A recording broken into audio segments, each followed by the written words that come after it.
कृषी मंत्री आहे, त्याचं नाव अब्दुल सत्तार. थिल्लर मान.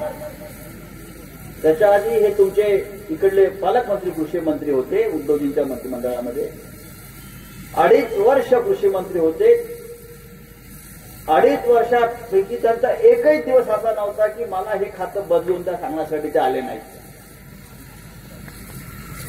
मला हे खातं बदलून द्या. या राज्याचं कृषी खातं ज्याला इतकं कमजोर आणि नगण्य वाटतं त्या मंत्र्याविषयी काय बोलायचं. मी तर नेहमी म्हणतो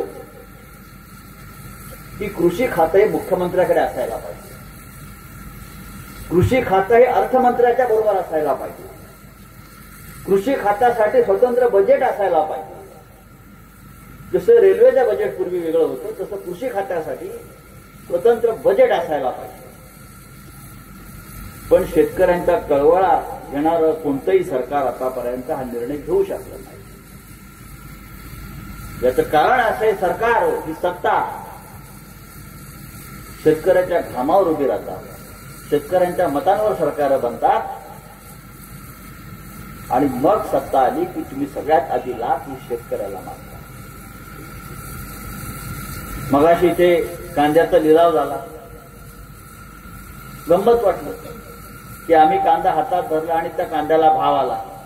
आम्ही असे रोज कांदा हातात धरू आणि शेतकऱ्यांच्या कांद्याला भाव मिळावा अशी मी प्रार्थना करतो.